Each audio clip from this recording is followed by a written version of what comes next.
What's up, everybody? Welcome to the House of Mario, the South Australian Nintendo podcast that is backed by a 120 power star rating. I'm your host, Drew Agnew, and the doors to episode 163 are open. This week on the show, we're going to be going over the rest of 2020 and Nintendo's launch schedule. And to talk all about that is my best mate, it's Bryce DeWitt. Hello, mate. Hello. Hello. It's a very quiet week this week. It is, isn't it? Especially since we only recorded the last episode, like, I don't know, was it 4 or 5 days ago or something? Yeah. Something like that. It's a bit of a different gap. That's on us for being a bit later last week, but nothing that could be done. It happens. It's alright. This episode's very ad-lib. It is. Yeah, very much. Well, that's exactly what a podcast is. We're not reading a script each week, are we? No, we're not, but we usually have like some sort of, line to follow there. And I don't think that's like possible at all this week. Yeah, so we're sort of coming into the time of year when it's just like ridiculously busy. Bryce is picking up a few more hospitality gigs, and it's coming into the time of the year when sharing and farm work is, becoming like a sort of 6-day affair. So we actually sat down last night, the night where we actually usually record the podcast.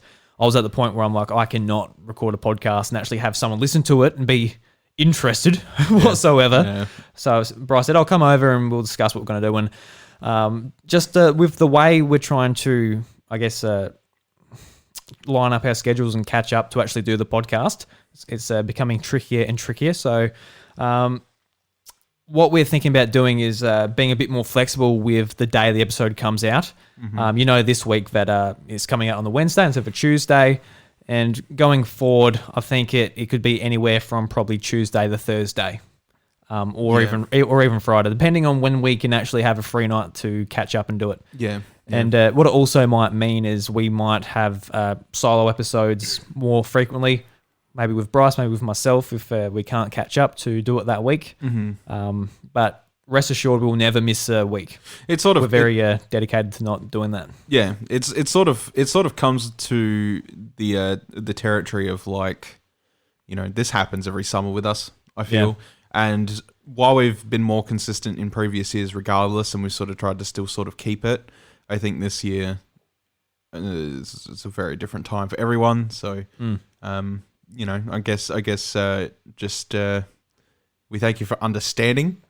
Of all things, I assume someone's there like, this is bullshit. They throw their iPhone out the car and they drive back and get it. Oh, sorry. Oh, no, that's all right, I guess. I need very that. Sincere about it. So, we've talked about recording on Saturday mornings and stuff like that if we can manage it. Or, I think the problem is that most of your work is coming through on the weekdays, and then you might have some time off on the weekend to do it, whereas I'm the complete opposite. Yeah, literally. Like, I don't work as much during the week, but as soon as the weekend rolls around, that's all I'm working.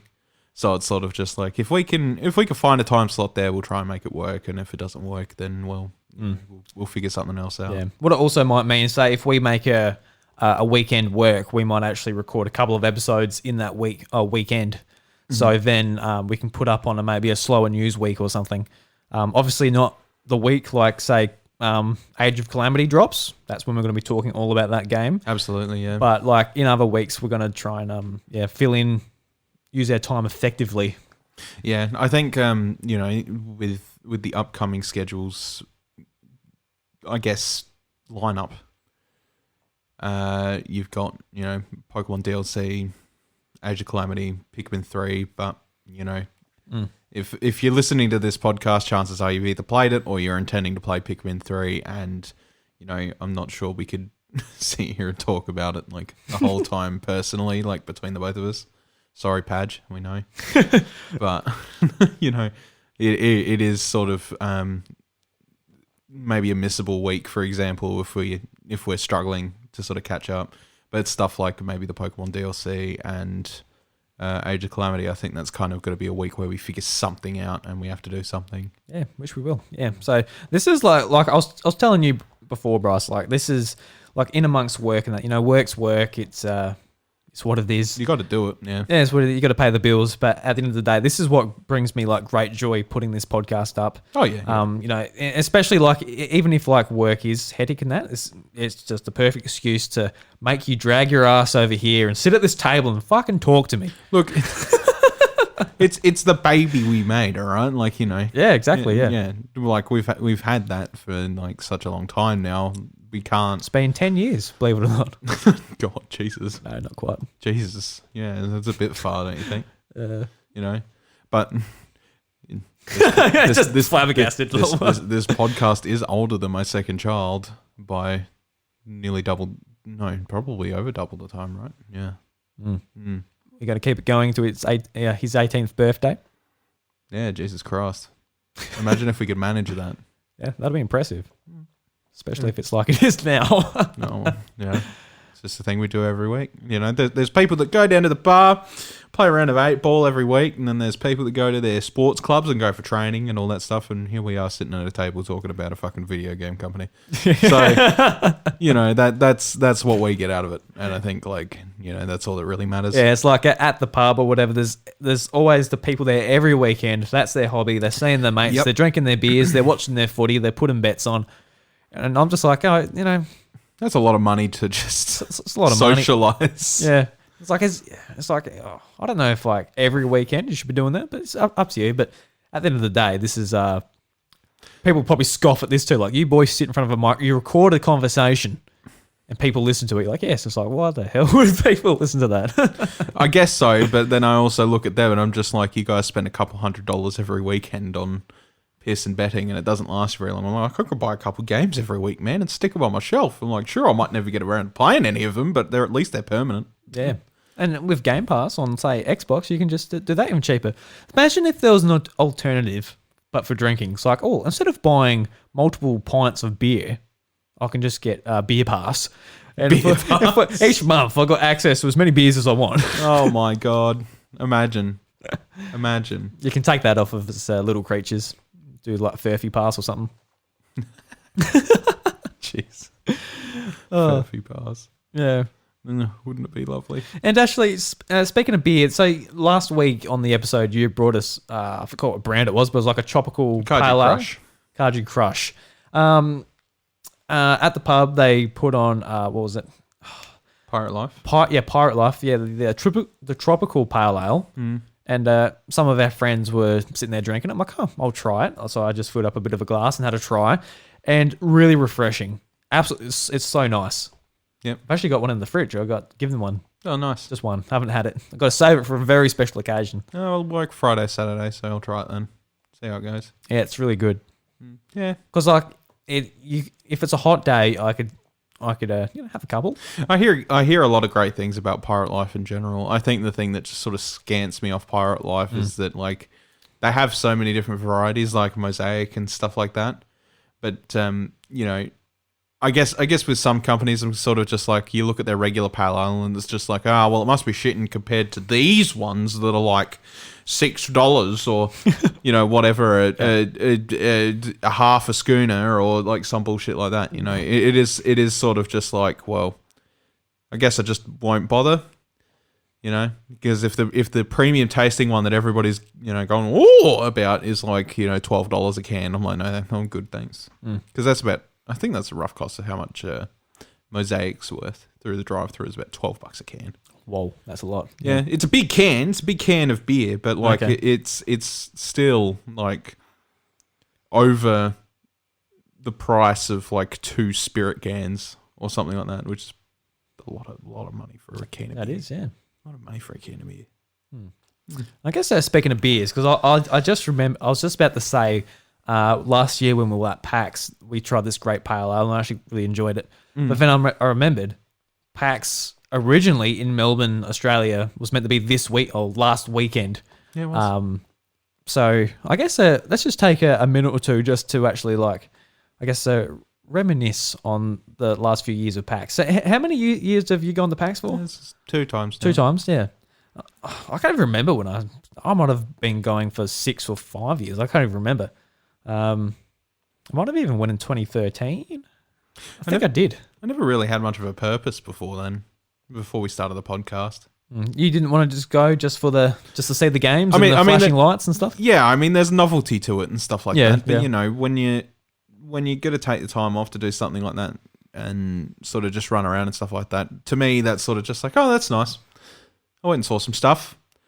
I probably didn't need to dedicate a whole weekend there, but, you know, sort of now that we have the social groups and, you know, the podcast obviously to record for and all that stuff. I think that is and I'm pretty sure I've always said it. That is like the drive for me going.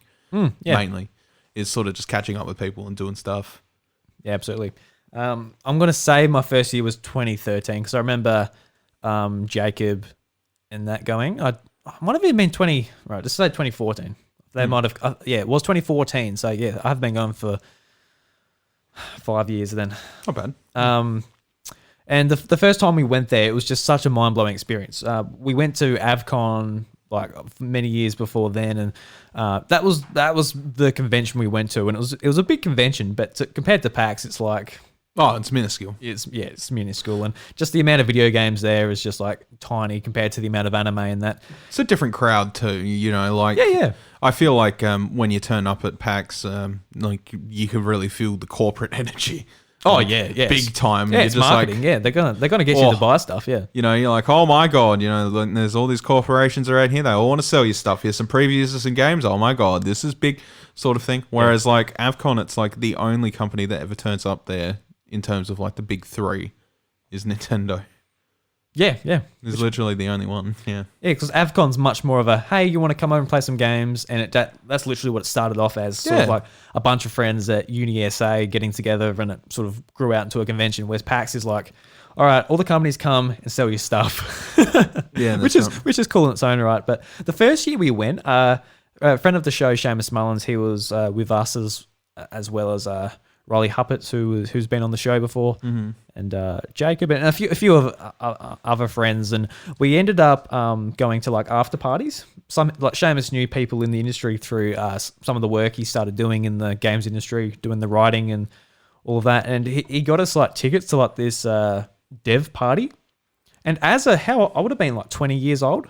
So as like a 20-year-old, just like going from the country to the city, and like I'm literally like shaking hands with. People say, yeah, you're John or Derek or whatever your name is. And it's like, oh yeah, what do you do? It's like, oh, well, I'm head of marketing for EA. And I'm like, yeah. And I asked what I'm doing because I'm at this dev party. And I'm just like, yeah, I like games. I play games. You know, because I'm a farmer. So I'm so sort of, I was gonna say out of my element, but I'm 100% in my element there. But it was just such a weird contrast, like meeting people who work for Activision, EA, PlayStation, just like that's just the whole industry just getting together for a party, and there I am just trying to blend in. I don't think I did, but yeah, sort of shake hands with a few people. So that was like the first year was such like a bang in my head, like it was just a huge experience. And years going, absolutely love it, but it sort of like has worn off. It's just like the appeal of like, you know, the big lights, all the show, I guess. Yeah. But what sort of rose in between that is just meeting people, meeting friends.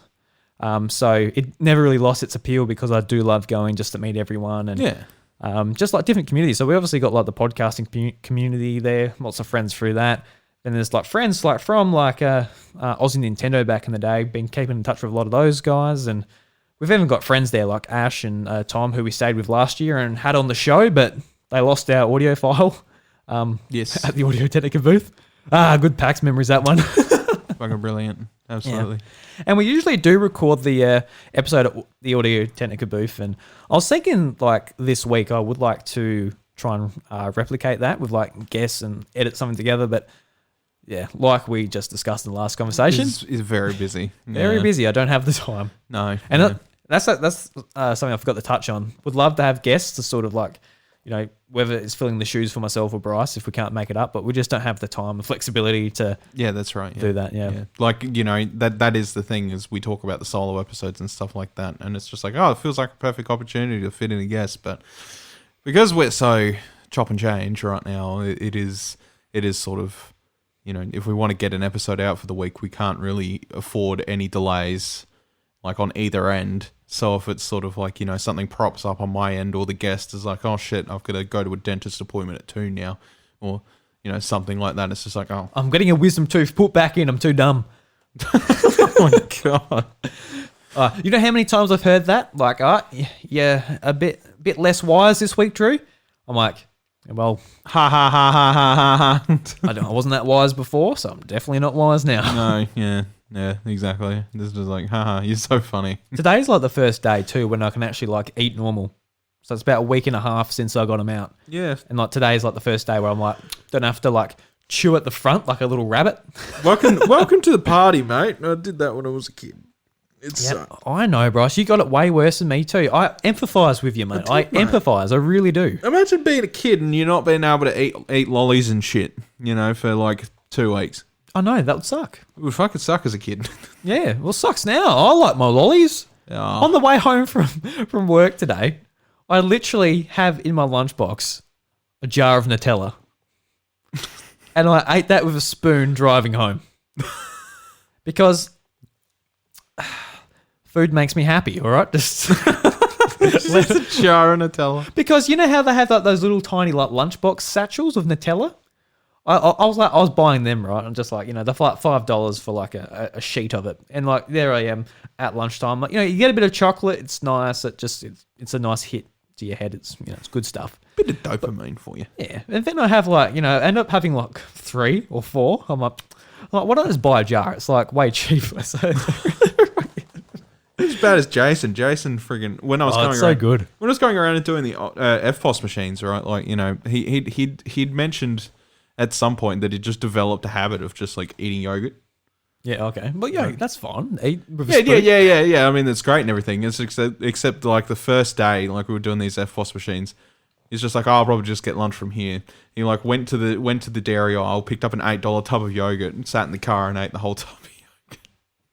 Oh, one of those like liter ones. Like the friggin' expensive like Devondale or whatever the hell it is. Okay. Like with the like twist flavor and like all that shit. And he just like ate all of it. And I'm like, how do you not get gut pains, man? Like, Because he eats that much yogurt. He's got a good digestive system. good digestive system. I mean, maybe, but like, don't you think maybe too much processed off milk would probably not be too good for your gut in one hit? I know, better than Nutella.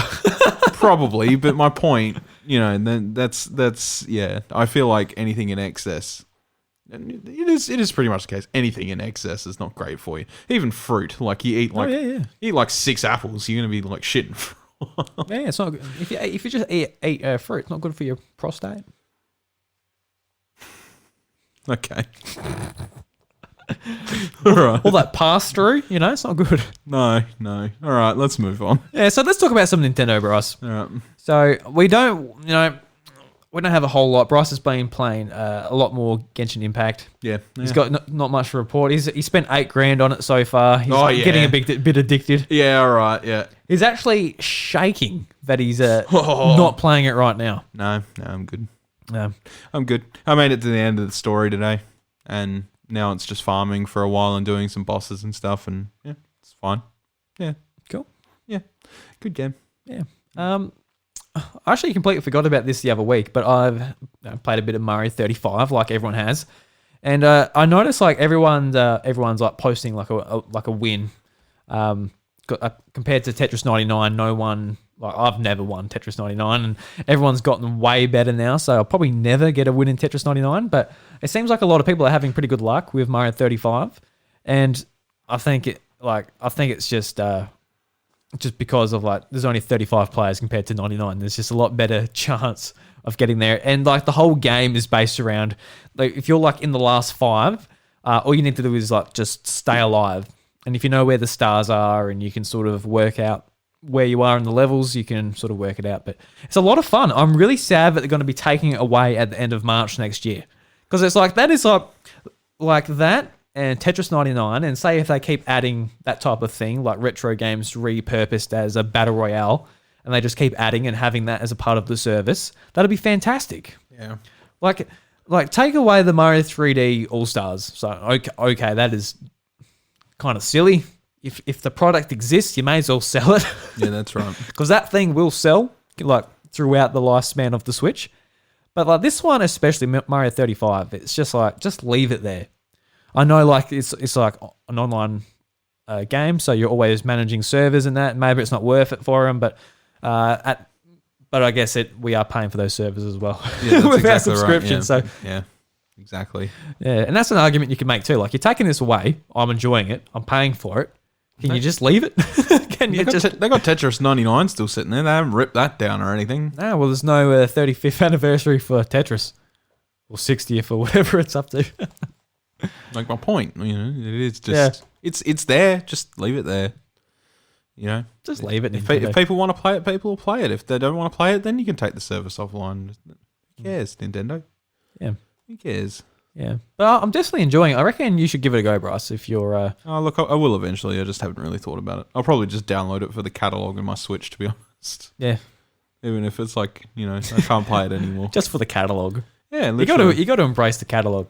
Yeah, you're going to open up the all software button, and then it's just there, Yeah. It's a little relic of history. It's kind of like the demos on the 3DS. How you were sort of like, oh, you've only got limited plays of these. It's like, all right, I better not expend them all so I can keep the logo there for... Oh, I hate that. I hate that with the demos. It's just like, all right, I've got to... Stupid. And like the Smash Bros one, it was like, all right, it's unlimited. You're like, wow, unlimited plays of a demo. Oh my God. Ooh. What is this? 2002 PlayStation demo disc? Wow. Oh. Little do you know, if you actually went over 1,000 plays on that demo disc, your PlayStation would just blow up. Yeah, didn't think of that one, did I? No. Yep. No one actually reached it that much, but Yeah. I'm sure some people did. There's only so many times you can play the same level of Dynasty Warriors 2. You say that, but then you remember children exist and they can make fun out of anything. You're not wrong. Yeah, like the Simpsons Hit and Run, like much like a lot of people played GTA and just like open world games. But we had so much fun just playing like this one level. It was like the second level in like the city landscape. Mm-hmm. I don't know if did you play Simpsons Hit and Run? Yeah, so in the second one there was this water fountain. And Hans Moleman used to walk around that area. And sort of the water fountain was basically a jump. So you can jump over and through the water and land on the other side. And there was you could put cheats in the game. One of the cheats was press the horn to do like a big jump in your car. So what we used to do is it used to be myself, Adam, and Jordan huddled around my mum's computer because that's where I played Hit and Run. And we would drive... we see like Hans Moleman and he'll line up with the ramp like, all right, go, and like spin the tires. We go and we run up and we get to the fountain. We get Hans Moleman, we hit him, we get him so he goes onto the bonnet of the car, and then we press the horn button and we like launch Hans Moleman. We just see how far we can go. And like we try and like make him glitch out the level and all this random stuff because like there was a lot of glitches in that game. If you use that horn jump, you could like break through the wall and you just like endlessly fall. We like try and get it so Hans Moleman like goes out the level and he respawns. Like he's okay. Just fucking kill Hans Moleman. It was funny too because it could have been any character in all the Simpsons, but it just happened to be in this area where Hans Moleman was. So there's lots of like these days we'll never do that. We'll just play through the story and be like, oh, that was all right. 7 out of 10, it was good. Whatever. We'll talk about it on the podcast. Too much water. Yeah. Oh, not enough water. That was just one fountain. Where's all the fountains? We would have had so much fun if there was more fountains in that level. Yeah, so Mario 35, pretty fun. Wish they wouldn't take it away. They're going to, though. There they are. I just don't, I don't really get it, I suppose. They don't... I feel like... What was... I guess it's just kind of like... inevitability. Like thinking about the eShop and stuff like that and the Wii Shop. Them getting shut down and all that. Kind of just inevitability, but in a smaller scale. And it's just like, it's coming. Yeah. You know it's coming, and you're just like, why? I haven't paid anything for it like I probably did on the Wii Shop, but it's just like, come on, guys, just why? Why? Why? At least let us be able to like re-download it and just play it. Yeah. I mean, how much of an uproar do you like? A lot of people are like, oh, this is bullshit, but they're making you pay. Or not pay for it, but they're taking it away. They're sort of doing that forced scarcity thing. So like, I have to buy it right now before the financial year ends. Like, there's it's sort of a pain in the bum. But imagine I went and bought 2 copies of All Stars 3D for that reason. But imagine if you bought a physical copy, then come the end of March, it just doesn't work anymore. yeah, it doesn't work, or you just get a knock on your door. There's 2 men in suits, like, hand us over the copy of 3D All Stars. Thank you very much. We would like to procure. We would like to take your video game away from you. It's like, no. We would like to play. He's like, honey, they're here. And he's like, your wife just bursts out the garage and the car drives off.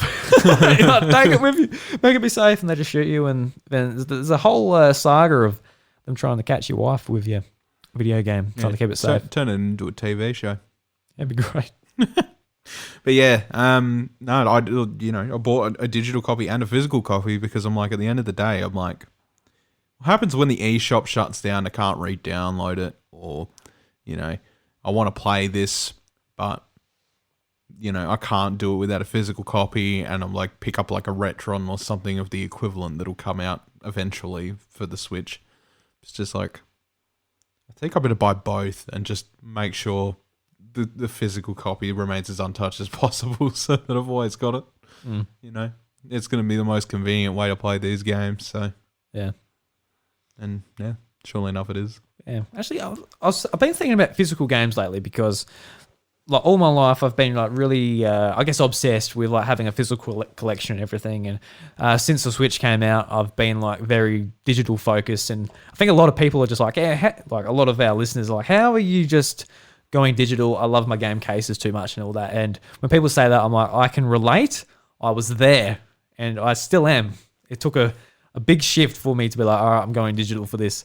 And I was going through like some of my PlayStation and Xbox games to trade in or get rid of to go towards the next gen systems, and like going through some of them, it actually like not Nintendo stuff because I got like heaps of 3DS and DS and Wii games and all that, but just like on the PlayStation and Xbox side, it's like my physical games actually like give me like that tiny bit of anxiety where it's just like I just got random stuff that I don't necessarily want, where it's just like taking up room.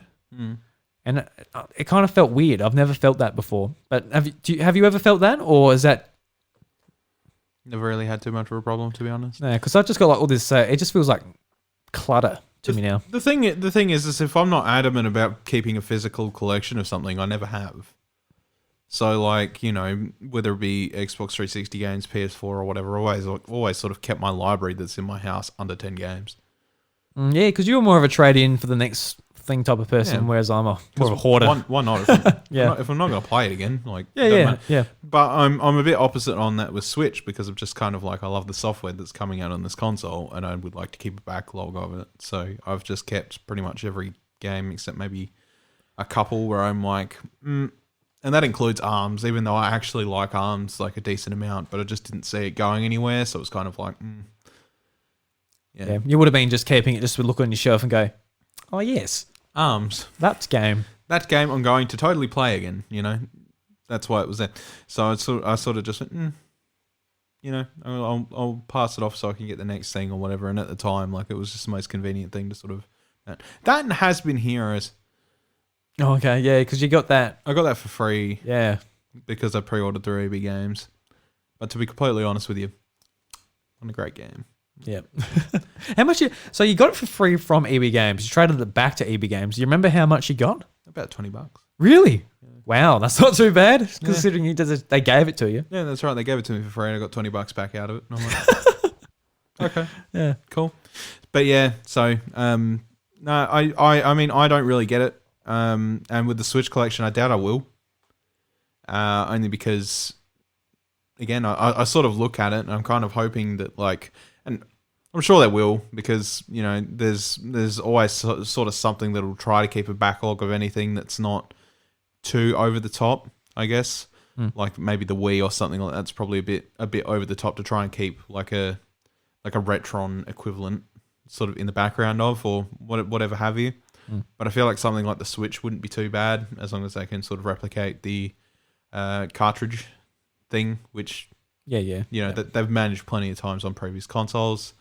And obviously you can't take those cartridges and apply them to just like a PC or something like that without having to have like a backup reader and do all that stuff like that. So there's going to be a demand in the future for sort of like a backwards. That retro stuff, it always makes me think like if there's one for like obviously SNES or whatever. Yeah. How does Nintendo not step in and go, oi, really? You can't do that. Is that what makes it legal? That's a good question. I'd love answered. I've never looked into it, mind you. I do think it's got to sort of like come down to like patents and stuff like that. Like it's sort of like unique to whatever as it is. It's sort of like once companies sort of lose the foothold with their proprietary hardware in that thing, you know, they're not going to renew the license on it. There's no point. Because if they renew the license on it, then they're just wasting money because they're not even selling the console anymore. So they just drop it and they're like, all right, it's done now, whatever have you. And then that's when these aftermarket companies come in and go, all right, we can make a bit of a quick buck out of the retro collectors out there or whatever you want to call them.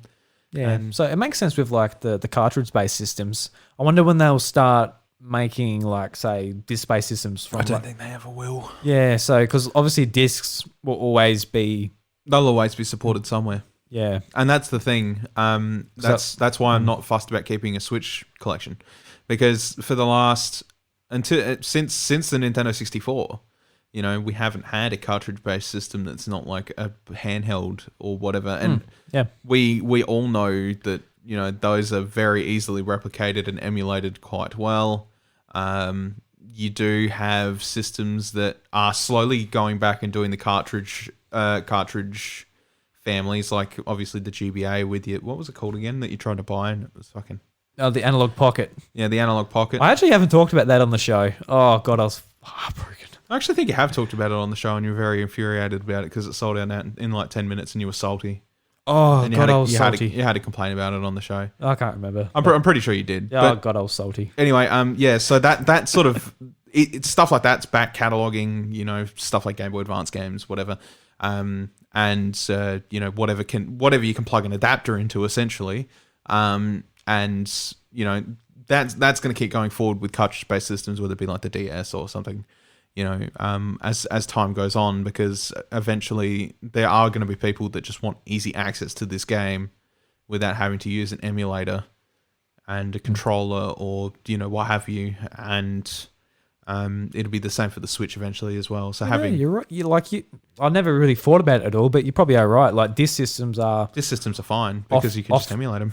Yeah, but like they're sort of off limits because that technology is, you know, supported throughout the generations. And like on the PlayStation side, I guess not with PS5 because that doesn't have any backwards compatibility. But say Xbox, you know, that supports games back to the original Xbox. And that's right. Yeah, all that. So yeah, in 10 years or 15 years, we might actually see. Like when Switch is a quote unquote retro console, however you view retro, whether it's 10 years plus or whatever, yeah, we might actually see something like that. As long as it's on a proprietary cartridge, it will get an aftermarket thing to support it. That's just the way I see it. Because if you look at the Retron and all that, and the Analog Pocket and all that, that's what they're made for, is replicating a similar experience as to what they're actually meant for. The same will be done. Analog will probably do a DS, you know, let's be real. Just be like, here's the DS Pocket, or here's the... That would be very popular. Oh, yeah, shit, yeah. That'd be so awesome. And it'll have backwards compatibility with, like, you know, just about everything that the Analog Pocket does, plus DS games, you know, and 3DS games for that matter, because eventually that'll happen too. And that's the thing, is that eventually that's going to have to carry all the way up into Switch. And considering how popular the Analog Pocket has got, like, right off the market, that's only a demand for them to keep going and constantly keep doing these things. Yeah, I could not believe how quickly that thing sold out. Oh, yeah, it went quick. Because that's, again, it is something that was needed. I know, but I just wish I had more. Oh, yeah, for sure. It sold out in 2 minutes. I put my order in as quick as I could, and it was gone. Yeah, yeah. And it's heartbreaking because I was really looking forward to that thing. Yeah. I mean, that's just it, is that at the end of the day, there's only so much refurbishing you can do to old consoles. before they're sort Yeah. of obsolete and you can't do much with them anymore. And that's where stuff like the Analog Pocket comes in. So just it'll come through for the Switch and it'll happen. So I'll keep a back catalogue of those games, and I'm always going to have those games to play then. And I don't, I could go online and emulate a PS4 game in 2060, but I'm not going to be able to, probably back catalogue that in the same experience that I can as Switch. Playing it on like a handheld console and like sort of going around. I got all these original cartridges. It's just how it is, I guess. So you're sitting here just like, all right, when's it coming out? It's like you got a 20 year or 15 year just countdown, waiting for this Retron Switch to come out. No, I'd be keen for it. Yeah, no, I would be too. Yeah, and I think it's what was it? There was like a this show's really already turning into a ramble. What was it? Oh God. When they were talking about All Stars and like people were talking about All Stars and Mario 35 and anything that's time limited, like people are really starting to be like, how do we preserve game history if they're cutting limits like this? It's like they're like, yeah, we get it. It's a tradition in Japan to have a limited release of something, whether it be like a digital media or whatever have you for anniversaries and stuff like that. And they're kind of just like, but why is that a thing? Like this is console history right here and we're losing it just by being gated by this stuff. A lot of the Nintendo leaks are saying things about that as well. When the Giga leak happened, they were like, this is all video game history. It's like some of it might be bad shit, but it's all video game history, and it's kind of important that we sort of keep a documentation of it. And people fervently did, and they've kept like just about everything that they ripped out of that Giga leak, and it has become that was huge for gaming history because it showed all the weird shit that happened, like friggin' Peach and Bowser naked in a hotel room and Toad smoking a cigarette and a weird lanky Yoshi for the old Sprite, just shit like that. It was just like really strange. And video game history, when it comes to physical or digital media, really, it is a shame that stuff like Mario 35 is just going to go away. And with physical media, the only hope for physical media is that you get aftermarkets like Retron step in. Yeah, it is interesting, especially on the digital front, and especially if it was something like an online game. There's like multiple games that have like shut down, and you'll never be able to play again. And the closest thing you'll have to sort of preserving it is just recording gameplay or having let's plays and looking back on maybe reviews and all that type of thing. That's probably the closest to be able to get to it, unless someone actually like gets the game and modifies it so it can be played locally or something. I'm just saying, good luck with your digital collection. Just a long-winded things like you're fucked. That's right. Like at the end of it, it's just like I can understand why you did it, but at the same time, I'm looking at it and I'm just like, man, I would not want to be in your position in 10 years' time when they decide to shut that shit down and you won't be able to re-download it because they have the option to just take that. Like, I think something that I learned from Steam was that a lot of people were just like, there was like a subgroup of people that are just like, you guys are idiots for buying digital, because you do realize that means that you don't even really own that copy. And that is the truth. At the end of the day, you don't. They can take that away from you and the right to download that away from you whenever they so please.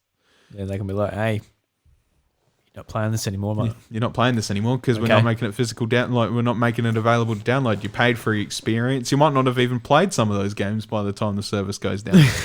Probably not.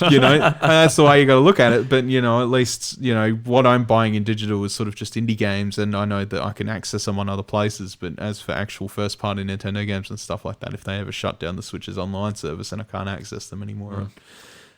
At least I got physical copies. Yeah, well, for a few of the games I really do like, I actually do have the physical edition. Like Pokemon, Animal Crossing, Mario. Like I've got like a few of them, and I understand this. We've seen the Wii shop shut down. We saw the 3DS eShop like shutting down in certain countries. It's only a matter of time. The production has ended for that console. That's going to be sad when that shuts down. Yeah, like the Wii U won't be long after that, I dare say. It's already kind of weird, but it's still there, to be honest. That's even kind of sad, really, because honestly, that game is such a good backwards machine. Yeah, absolutely. Yeah, it's an amazing sort of backwards compatibility. It's got like a DS and Game Boy Advance Virtual Console. Yeah. Where the hell is that on Switch or even, I don't know, the 3DS? Yeah, exactly. Yeah. What the hell? Game Boy Advance, Such DS, a weird place to put it. Game Boy Advance, DS, GameCube, Wii. Yeah, no. 64, SNES, NES. It was a great backwards compatibility machine. And it needed that just to fill up some gaming time on it. But what I'm saying in terms of that is people who care. If you never gave a shit about the Wii U, fair enough. But while they're cheap, I'd probably go and pick one up. Yeah, they are stupid cheap. They are stupid cheap, and they are really good backwards machines. A pre-owned basic edition, which was the white one with 8 gig memory. How delicious. Is $98. But keep in mind, you can connect a portable hard drive to that too. Yeah, you're gonna have to if you want to download stuff. Which is good. But like the thing is at the end of the day, you pay that $98, and if you want something that's sort of like a retro player on your TV, those things are going to be the best moddable machine. Yeah. Because we already know they support literally everything, like all the way up until maybe except 3DS for obvious reasons. But they support, anywhere from the NES to the DS or to the Wii, sort of thing. It's weird. It supports portable consoles. I was telling you about this the other day, but I went down a rabbit hole of Wii U modding. Because I'm like, well, it'd be cool to have like a Nintendo box under the TV which has everything. Yeah, it just because does things. Apart from Nintendo and Super Nintendo, like I really don't have that option on Switch. No 64. You got Mario Sunshine, but that's it. Then like there's just no option for the other games. So I'm like, what if I mod my Wii and just like load it with everything? And I literally went down this rabbit hole for till 2:00 in the morning. I was just like learning how to do it and everything. And I sort of like decided like, oh, not right now. I'm not going to do it right now. But it's got like amazing compatibility just with every Nintendo system, even PlayStation, like the original PlayStation, the Sega consoles. It's just like you can put everything on it. Yeah. And you can play it all on the gamepad. Yep. So if you wanted to sit on your couch and play stuff, whether you think the gamepad's good or bad. A piece of shit, which it kind of is. I'm not going to lie, but yes. But yeah. Look, I honestly don't think it's as bad as people say. I don't think it's good. But I don't think it's like everyone's like. I don't know, man. I don't know. Look, yeah, I'm not saying it's like amazing. It does feel like cheap plastic. It does feel like cheap plastic. Not that other stuff doesn't, but when it's the main selling point of your console, it really probably should not feel like cheap plastic. It is yeah. No, definitely not. Yeah, and that is its problem. Because it was meant to be like a luxury ultimate controller. Yeah. Because it was like the Swiss Army knife of controllers. Yeah, that's right. Yeah, it could do literally so much shit. So I just want to stab someone. That's all I want this knife for. I don't want to lose. You play games on it. You control your Sony TV with it, which is even weirder than anything else. Yeah, it's really weird because it had functionality as a TV remote, which was really useful when you're just holding the gamepad and you just like press the TV button, go to the channel you want, turn the volume to the appropriate level, you're done. And the other day I actually didn't have any batteries in my remote, so I was controlling the PlayStation with the remote because I can control my the PS4 with my TV remote. Yeah. So yeah, I was scrolling through the menu with a Wii U gamepad. We're in the future, Bryce. We are in the future. Or in the past. I don't know what it adds. Depends on what you call the Wii U gamepad. Trash. The sad past. The bad timeline where Link dies. Yeah. Damn. Yeah, damn. Ouch. How far are we into this, Drew? I think it's probably time we actually start talking about things. 43 minutes. Jesus, yeah. We should probably talk. Are we going to okay, there's a couple of news points this week, right? There's a couple of news points this week. I think we'll just dash over them like stupid fast because there's one sort of bigger one, which is, regarding a company. Yeah. We'll talk about that real quick. All right. And then the rest of them will just be like, all right, here's the news. And then quickly talk about, the upcoming stuff because we've just rambled on about bullshit for the last 45 minutes. I hope it was somewhat amusing. Oh, I'm sure it was amusing. Oh, surely. The lesson learned beyond that whole conversation was, guys, if you haven't got a Wii U, buy one. Which is funny to say in 2020, but it is a good backwards compatibility machine. Make sure you mod it though. That's what we're basically getting at. Well, yeah, that's what I mean. If you buy it when it's cheap, it's $100. You get a $100 machine under your TV that plays literally anything you want. Especially if it's backwards compatibility Nintendo. Even DS games, for fuck's sake. You can play WarioWare Touched on the TV. You can play WarioWare Touch. You can play Mario Kart DS. Which I actually bought like straight away. I'm like, that's one of my favorite games on DS. Oh my God. I'm playing that. So there I am playing Mario Kart DS. The bottom screen is on my gamepad and like the top screen is on the TV. And it's just blown up on a 55-inch TV. And it just like looks disgusting, but I loved it so much. Yeah, but it's still like that's something unique you can't really get anywhere else. So just something like $100, guys. $100. The screen's like, I don't know, as big as your fist, not even as big. But it's like on this massive TV in HD. Yeah. So guys, yeah, I'm telling you, it's the experiences like that you'll never get back without a Wii U. Without a Wii U, It's got just blown up Mario Kart DS. That's what you need. All right, Bryce, let's jump into the news, my friend. Yeah. Woohoo! Yeah! Pika, pika! Is that all? Buy a Wii U!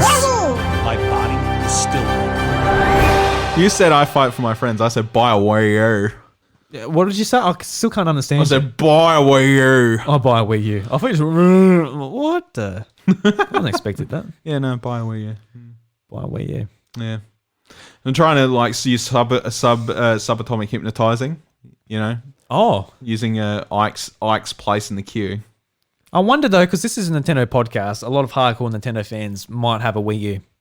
I mean, they might, but here's the thing: that Mine's console still plugged in. That console sold atrociously, so you can't tell me. No. I don't know. I'm not. I won't tell you, Bryce. Good. We got more listeners than actually, purchased a Wii U. That's how poorly the Wii U done. Yeah. Yeah, audience is bigger. That's pretty sad. Oh no, I wish it was actually pretty big. You're doing a violin action. That sounds like a whistle. You're playing a flute, not a violin. Well, yeah.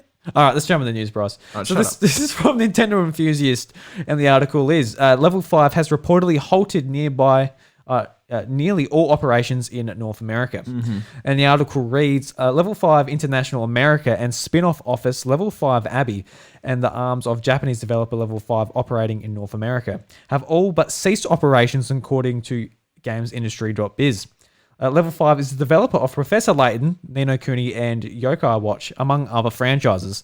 And these North American offices reportedly begun winding down operations in mid-2019.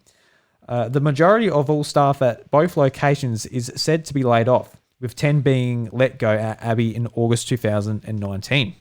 And roughly about the same amount being let go at International America. Level 5 Abbey COO and the head of Abbey Operations, Yukara, reportedly left the company earlier this year, but has not changed their LinkedIn to reflect this or responded to GamesIndustry.biz's request for comment. Is that the pan off and you drop it? Essentially, skeleton crews have been maintaining North American operations as business I can't get it out. Consolidation occurs between the Japanese office and international advertising and branding company Dentsu. What this actually means for Level 5 in North America is not yet certain, while one of GameIndustry.biz's sources suggested that there are currently no concrete plans for any more Level 5 games to be released outside of Japan. It is probably too early to entertain such doomsday scenarios.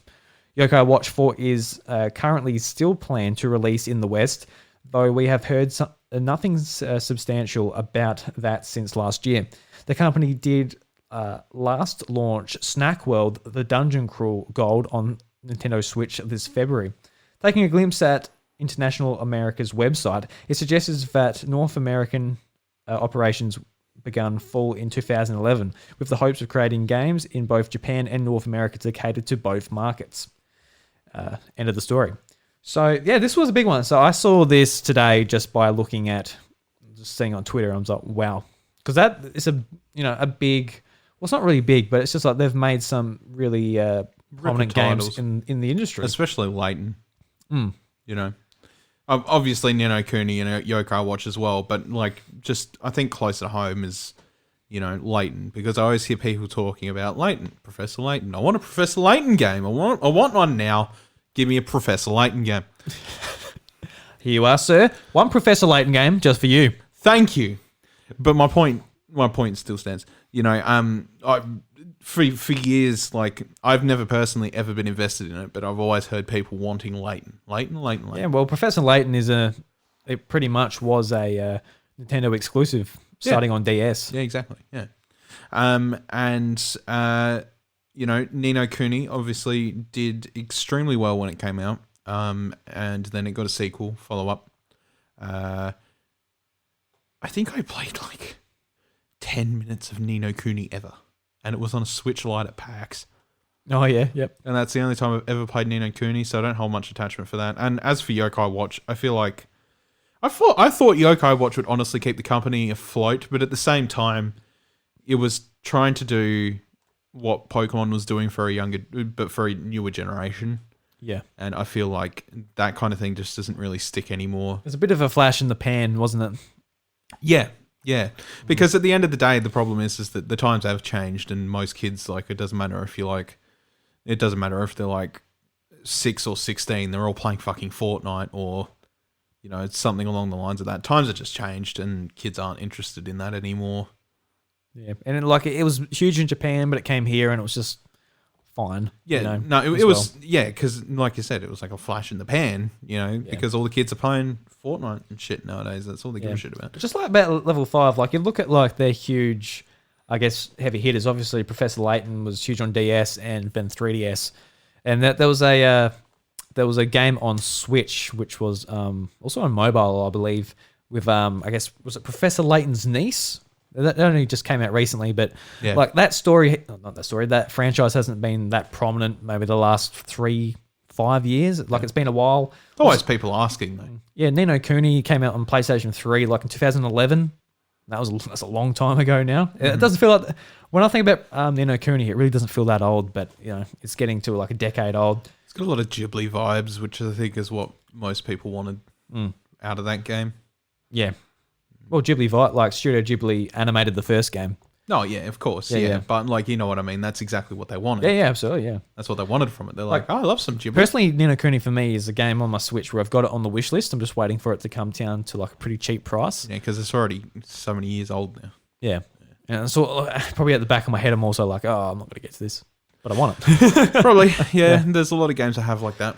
It's like, oh, am I going to play it? No. Do I want it? Yes. It's like Monster Hunter. I'm like, I really need to like. I know I've been thinking about it recently. I'm like, I need to jump into Monster Hunter again. Like Monster Hunter World just had its last update. I've got Generations Ultimate on the Switch. I need to play. I'm like, Rise is coming out soon. I'm like, I really want to play Rise because that looks fucking awesome. So many monsters to kill, but so little time. Yeah, that's right. Yeah, but you know, yeah. My point stands. Yeah. So. You'd think this is just closing down the American operations or the Western operations because these, I guess, games aren't selling or meeting their expectations in the West. Probably not. We don't actually have like a reason, but that's what's coming out. So that's what it seems to be. I guess just to wrap this up, like, you know, it is sad, but at the end of the day, when's the last time you've bought a level 5 game? Yeah, exactly. Yeah. Yeah, that's the way you got to look at it. If you're one of the people complaining and you haven't been buying level 5 games, well, there's your answer. Yeah, that's the thing. I'm like, oh, that sucks. But when's the last time I spoke with my money and bought something from them? That's right. So, exactly, yeah. Yeah. It might be on them too. Maybe they need to make more appealing stuff. I don't know. You know, there's always, you know, margin for error with companies. I mean, look at what happened with Telltale.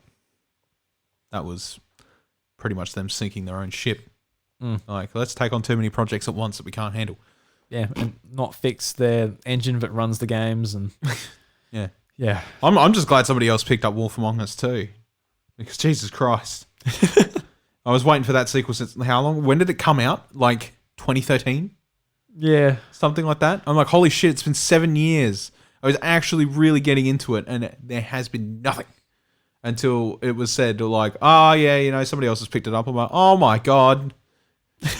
Jesus Christ, it took 7 years. Yeah, but anyway. Oh, well, fingers crossed that actually turns into something. So something really quick as well, just from Nintendo Enthusiast. This is just maybe something that might be coming here, just to keep in mind if you're looking to buy a Joy-Con soon. So the article is individual Switch Joy-Con receiving permanent price cuts in Japan. So yeah, in Nintendo land, hardware price cuts are any kind of a rare sight. However, in Japan, Nintendo will be permanently reducing the price of individual Nintendo Switch Joy-Cons starting November 6th.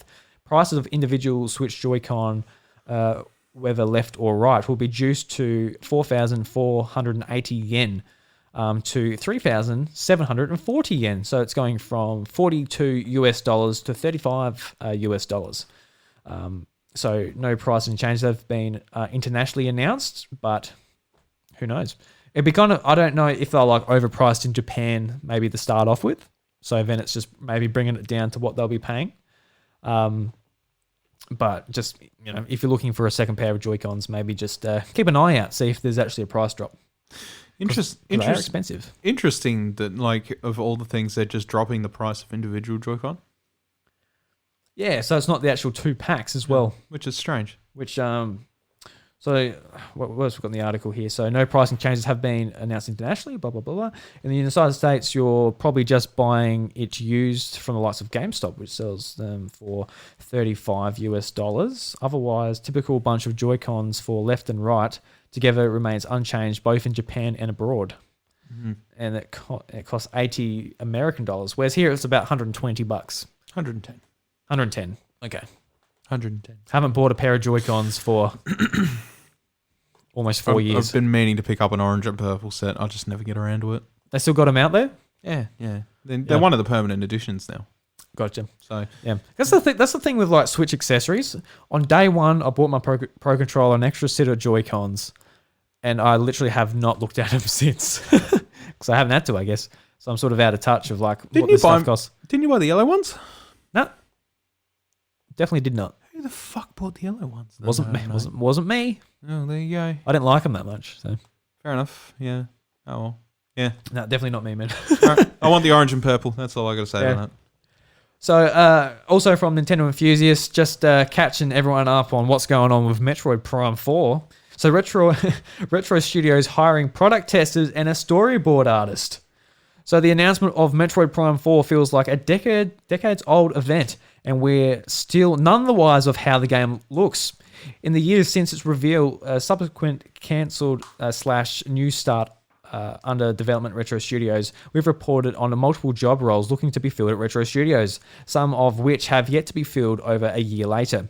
However, in the past couple of weeks, the studio has added even more to its job listings. Chief among them are product testing roles on a contract basis. While it seems like there is still a lot of development to do on Metroid Prime 4, product testing at least alludes to something playable, presuming the testing roles are for that game.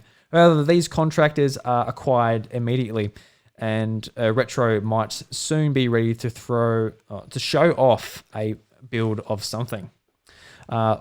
One less encouraging job listing is for a contract storyboard artist. Less encouraging since that's a skill set you might expect to come into play early in games development. Again, this presumes the role of Metroid Prime 4's development. So, they're still building the team. So, if you think they've all got it together and the game's midway through development, I'd probably say no. No, it definitely isn't. Anything you want to quickly put onto this? A bit worried about the game's future in some aspects, but I'm not going to sort of count my chickens yet. Yeah, the game's got a lot of time to cook away. Yeah, that's it. Yeah. But it is interesting. Probably be a launch title for the next console at this point. It seems like it. Yeah. I don't think it's happening for the Switch. It'll be the swan song or a launch title or a cross-generation game. Yeah, I don't think it'd be a swan song. I think it'll be next. Yeah, it's too late. It's too late. It's far gone. It's too far gone. It's way too far gone. Seems like that, but maybe the people there, maybe the testers are so efficient in testing, getting all the bugs out. So, we finished it a lot quicker than usual. Thanks, testers. Nah. No, of course not. Yeah, I'm just joking. And just to wrap things up for the news, so Uniqlo's Super Mario 35th anniversary shirts are now available in Australia. Yes.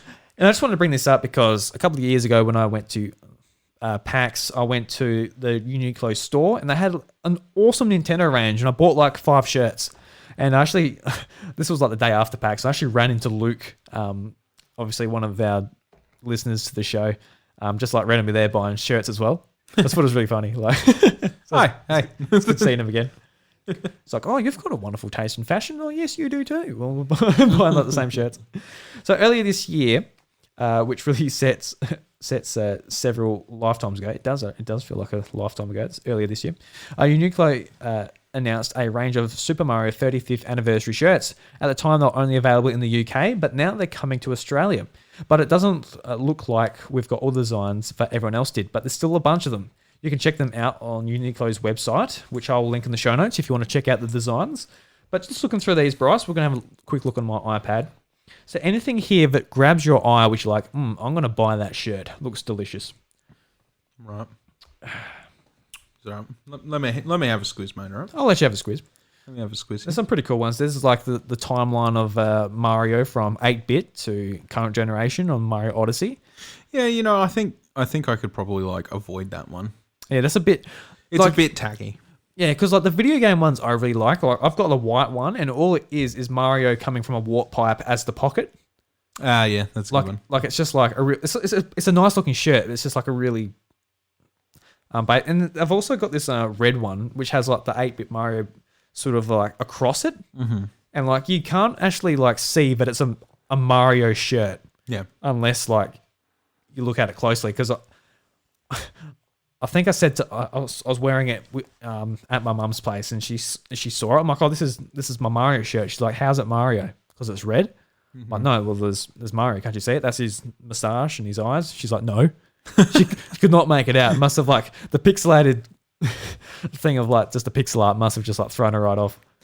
So people that don't know video games probably couldn't even see Mario on that shirt. I don't know. No. So in the vein of the Mario coming out of the pipe in the pocket, there's an in vein one here of Mario ducked underneath a bullet bill. Yeah, that's cool. With the bullet bill in the pocket, that's pretty good. I like the Super Mario World one with the Yoshi there. That's a nice little design there. Quite like that. There's a conceptual, like a sort of a conceptual art type shirt with like official artwork from like the SNES era and the NES sprites. I love that one actually. That is a really good one, and it's got like the titles, like the big boss for Bowser and stuff like that, and the Mario Brothers, sort of thing, all that. There is a shirt that's got a pink Mario jumping out of a warp pipe, 8-bit Mario jumping out of a warp pipe with Mario above it, and then it's got the blurb to what I assume is the original Mario Brothers overlaying it, which looks really neat. And then in the kids section, that's for you, mate. You got very much of the same stuff, but the one thing that I am a little bit depressed about is that they only gave the kids the Yoshi shirt, where they have a whole blend of different color Yoshis, and then Mario on a white. They're outlined different colors in like the spectrum of a rainbow, and then they've got a shirt. Then they've got a print on the front of it that is a white outline Yoshi and Mario. I really quite like that design in general. Yeah, that is cool, actually. It's an awesome design. Why did they only put it on the kids? Oh, well, at least you got kids. You can put it on them. I mean, Arthur's got Mario apparel. Yeah, cool. I guess, yeah. Yeah, no, I'll definitely go for that black and white one with all the Mario artwork on it. Yeah, I like that. Yeah, it's really cool. And I reckon the Mario on the denim, not the denim, the navy blue t-shirt, that'd be really cool too. Yeah. I like that. I like those two especially. So yeah, go and check them out if you're in Australia. Now they're officially in Australia. And if you're in Melbourne and pandemic and lockdown's over, you can go and check out their actual store in the centre, which definitely won't be open, unfortunately, at the moment. No, not at the moment. No.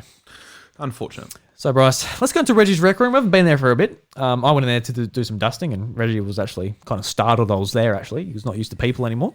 No, yeah. But we'll go in there. We'll talk about the rest of Nintendo's 2020 releases, and also kind of discuss how we feel about, I guess, the rest of the 3 months that we've got to go of this year. Because I'm counting down. I really am. All right, buddy. I Hi, believe Nintendo you. fans. You believe me? Reggie here. Thank you for your never-ending support, for giving me a mushroom kingdom full of incredible memories that I will never forget. Ever. Thanks, Reggie. Oh yeah. You just popped me a drink, but I've already got a drink here. Yeah, I got a big bottle of lemonade. Reggie, I know you must have been very excited for this moment, mate. I'm really sorry. You had the bottle of champagne ready and everything. No, Yeah, I was just standing there. It's dripping all over the floor. Like, Reggie, just put it away, mate. We didn't ask for any champagne. Reggie, I'm really sorry. He woke up without his Oaties this morning. So It's a now weekday, Reggie. Put that champagne away. Mate, yeah, I'm sorry. He didn't eat his Wheat Bix this morning. He's very grumpy today, Reggie. I'm really sorry. Just take away. I'll sort him out. Drew is really mean. Honestly. So, Bryce, this year, let's talk about some games that are coming up. Now, evidently, there aren't a whole amount of games, but I think the games that are coming out are quality. Ones we're looking forward to. Yeah. Get around. Yeah. But I'm looking here, like Mario Home Circuit. It says it came out on the 10th. I didn't even realize it's the 13th as we're recording this. Yeah, you're still waiting for your delivery. Yeah. I'm pretty sure we did say last episode that you were probably not going to get it day one. I definitely wasn't going to get that one because as soon as I pre-ordered it, it said, yeah, you're going to be waiting, mate. I'm like, oh, okay. But it's like $20 cheaper through Amazon. So I'm like, oh, I guess I can wait.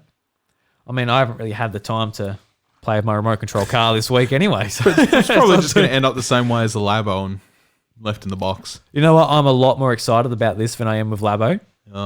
Yeah, I don't know. I don't even think this captures my excitement too much. I think the concept is awesome, but I think it's so limited, and that's its biggest problem. Yeah. I mean, like, it probably will be... Like, I can just see myself just doing laps around the house, playing Mario Kart. I can, like, just... On the couch, yeah, just... Yeah. On the couch, yeah, until it disconnects because cart's on the other side of the wall. And Yeah, so that's what I'm curious about, see? And that's probably exactly what's going to ruin it for me. Because if it doesn't work like that, then it will be just doing laps around my pretty small lounge room. Yeah, exactly. Where I'm going to go, what the hell have I done with this? $130? God. Yep. But regardless, we're giving it a go. Originally, I pre-ordered like the Mario, and I actually said like, "Oh, stuff it, I'm getting the Luigi," and I said like, "Oh, well," because I saw Luke bought both, but in the Discord, he's like, "I actually didn't buy both," so it's just me. So I thought, you know what, I can be irresponsible like someone else. He's like, "No, man, I wouldn't do that." So fuck. It's just me. Yeah, you've done it now. You're pulling on my cord there, mate. Sorry, Russ. Good job, mate. Yeah. I was just recording a podcast and I was pulling his cord. Yeah, pulling the cord of my headset, so my head's like... Yeah. I'm glad you clarified that. I thought you might just give some wrong ideas out there. Sure, yeah. Yeah, I get you, yeah. Wink and a nod. So next up, Bryce, this is one you might be interested in. So Cadence of Hyrule, the Symphony of the Mask DLC comes out. It just says before the end of October, so it's going to be dropping sort of any time within the next 2 weeks. Do you see yourself getting to this? I'll get around to it eventually. Yeah, so Cadence is a great Zelda spin-off. And like it deserves every bit of attention it ever gets, to be honest. Like if there's anything that's like Zelda's have really suffered, it's probably having some decent like spin-off titles that were, you know, sort of made in a completely different style as opposed to, you know, maybe depends what you define as a spin-off title in Zelda, I suppose. Yeah, and this one's pretty cool because it is like, I guess, the bigger part of the DLC where actually like playing is we were playing as Skull Kid. It's been a while since I've watched that video, but it's got like a whole other mode and more of a story. Whole story for Skull Kid. So that's really cool. You can tell the developers were Majora's Mask fans. But yeah, no, there's a lot of DLC in there in the season pass, even just in general, with music from, you know, some great minds, including people like Family Jewels who make some awesome covers. Yeah, I was that was my most excited thing from that announcement. Just like, oh, cool, new Cadence of Hyrule DLC. That's cool. And it's like seeing that there's like indie cover artists in there, including like an artist I listen to on Spotify quite often, and even featured on this show. So it's like it's pretty cool to see. Yeah. It's like awesome, really awesome. And speaking of DLC, it's a big month for DLC. So later this week on the 13th, we're getting Steve from Minecraft in Super Smash Bros. Ultimate. Tomorrow. Yeah, so we just missed out, but we'll talk about it next episode. But I'm really looking forward to trying him out, getting the spirits from Minecraft to add to my collection. I'm about 1,200 strong at the moment, so I'm getting there. So yeah, looking forward to playing Steve. I know you're a bit creepy. And I'm neither here nor there about Steve. I don't know if you saw this, but did you see what I titled the last week's episode? No. I called it like Minecraft Steve creepers Bryce out. What do you think of that? I hate you. I was gonna bring it up. I'll send you a message. Hey man, have you seen the episode title? Oh. But it's just come to me now. Where I usually check on Spotify like for that stuff. Even if I don't get to listen to the episode straight away, I usually check what you've named the episode. I didn't fucking check this week. God damn it! I hate you. I thought it was actually all right. So yeah, look forward to that. And the big one, like probably the thing I'm most excited for this month, actually, is the Crown Tundra coming to Pokemon Sword and Shield. I'm just excited for the raids. Yeah, so the raids, so there's basically got your legendary raids where you can team up with 4 people and go through, like how it sort of works from what I've heard, at least from like leaked information. Pokemon Company hasn't actually said this yet, but you go through 5 raid battles before you get to legendary Pokemon. So you start the first raid battle as a 1-star Pokemon, but it goes up to 5-star, and afterwards it's the legendary. Yeah. So looking forward to doing that. See how long it keeps our interest for. I do like those elongated raids. Like if there's anything that sort of captures my interest in terms of that, and it's the same thing that gets me going with MMORPGs, a good space for like raid time is like 20 to 30 minutes, you know? Whereas in Sword and Shield, the problem with Dynamax raids. Sorry, Pokemon Go coming to the head. The problem with Dynamax raids is that they don't last that long, and there's barely any interest to keep me around. Whereas, like, at least with this, it's like the ultimate prize is like, yeah, you get through these trash raids. It's like you still might get something good out of them though. You might get a shiny or something like that pop up, and you're like, ooh, beautiful. But then you get to the end of it, and then you get a legendary Pokemon. And that legendary Pokemon is not obtainable anywhere else in the game. So there's a reason to do that content. Whereas, the reason to do the content for the actual Gigantamax raids was you can get Gigantamax Pokemon and barely any of them have any competitive use whatsoever. And in fact, they are pretty much useless otherwise. A lot of them are. And like, it was still fun to try and get them because I just like completing the Pokedex. Yeah, for sure. But then also not needed for Pokedex completion, though. Yeah, I know. But it's just, it's just, you know how people go like overboard with collecting? I know like Metadox, for example, he's getting like every form, every variation, people just go over the top with it all. Yeah, which fair enough. Which like, I've got a box just laid out with all the Gigantamax forms. And when you put them into Pokemon Home, it actually shows up as the Gigantamax forms and the Mega forms from the past games and that. Yep. So it does register, not in Sword and Shield, but yeah. I'm sure that's lovely. Yeah, I'm sure it's great. You enjoy collecting those Gigantamax Pokemon, Drew. You just... Yeah, that's all right, yeah. At the moment, I'm making sure I get all the Ash Pikachu hats. So, also good on me, I guess. I have to ask, though. I'd heard a couple weeks ago, like in passing rumor, just from like looking around the internet. But is there supposed to be mythic Pokemon that show up in there as well? I believe it's just legendary Pokemon. So mythical Pokemon. So Mew, Celebi, Jirachi, not included. Yeah. Okay. Yeah. No, I don't know where I heard it, but like it's sort of just come in passing that like there was going to be a few mythical Pokemon available. Maybe there are. I don't know. Maybe there are, but from their wording, they say legendary. Yeah, that's fine. Yeah. So they do. I mean, that doesn't bother me anyway. There's plenty of legendary Pokemon that. Oh, there's too many. Yeah. To be completely, there's a lot. To be completely honest with you, I haven't kept a backlog of any of them, so it'd be good to just go in and smack a few around and get them. Pokedex completion. I have not. I had Pokemon Bank for a while. I pulled everything out of my Pokemon Bank that I kept in there, but I was never a completionist before this game.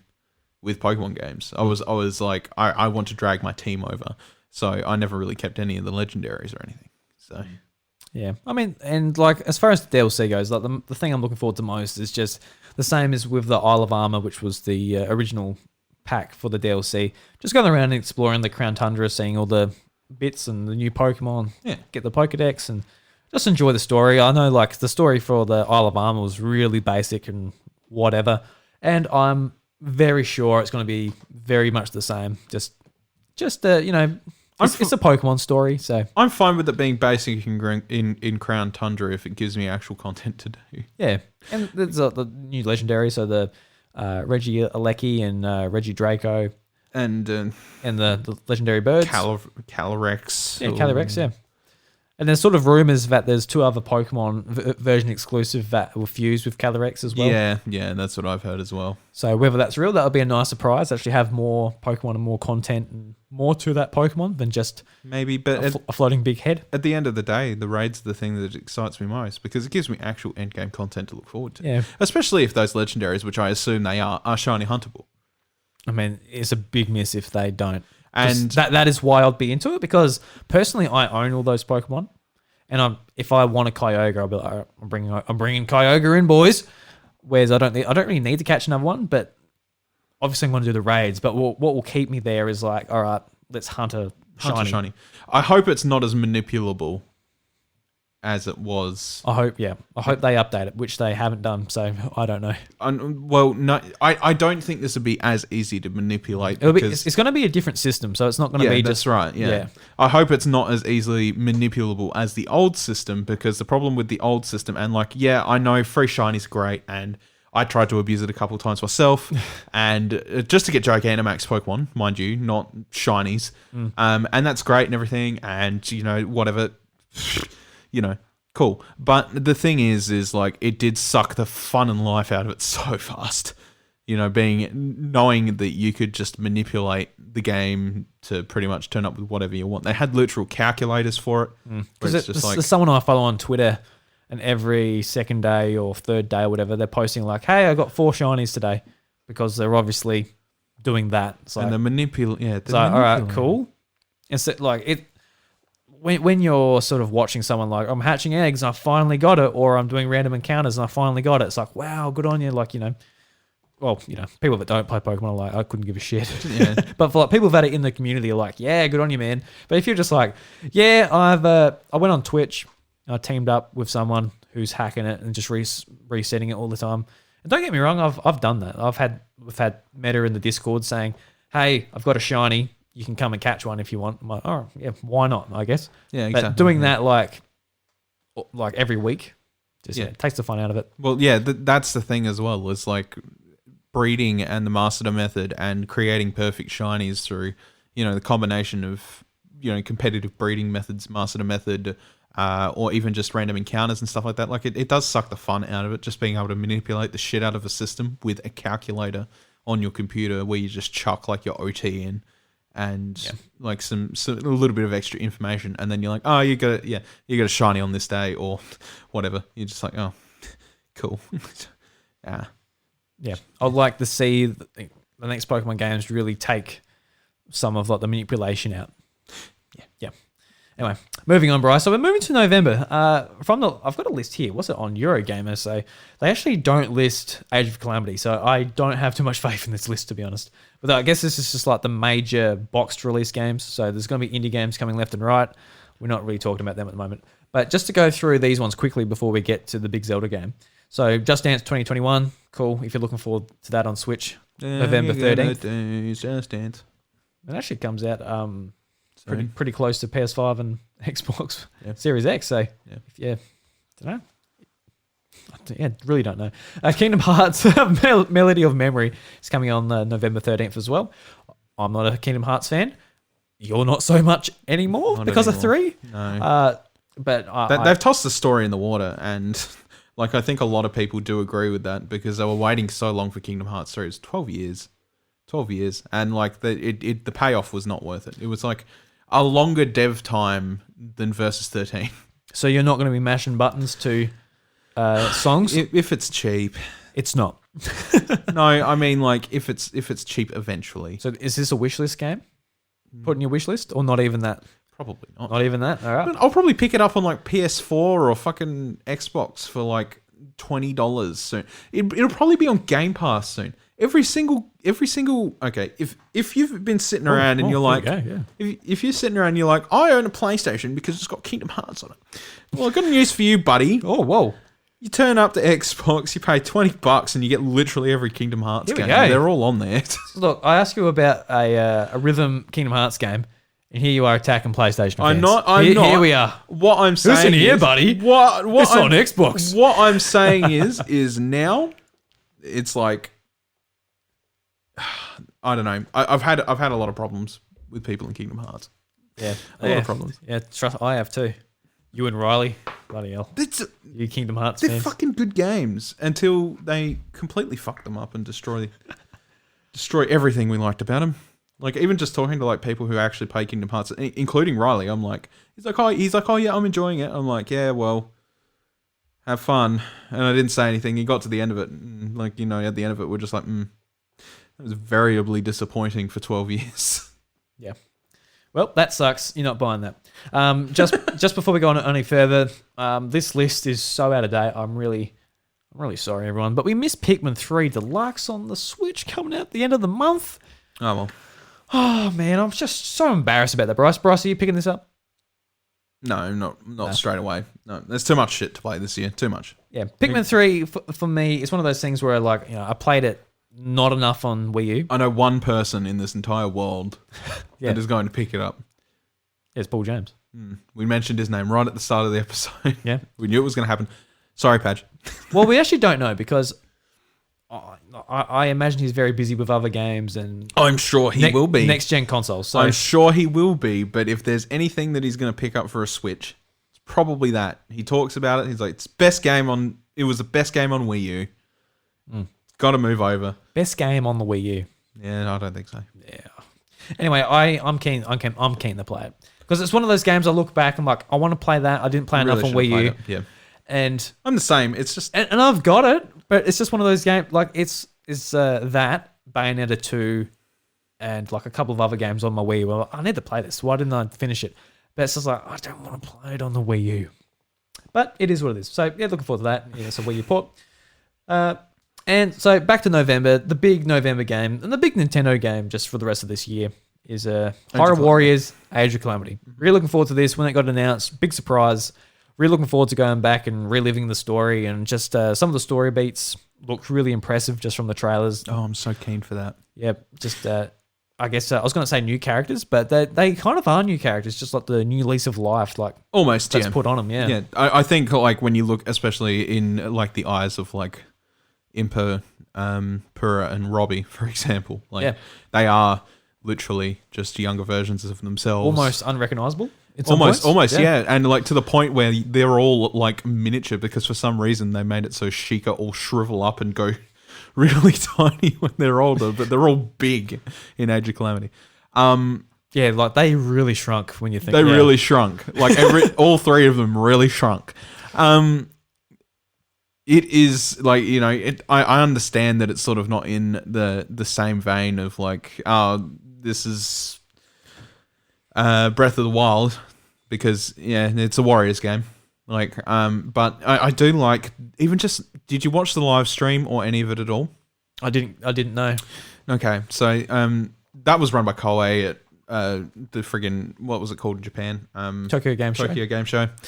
And it did show off like, the way that they're still sort of trying to replicate as much as possible, like with the destructible environments and just the way the enemies sort of act and work and what have you. And, how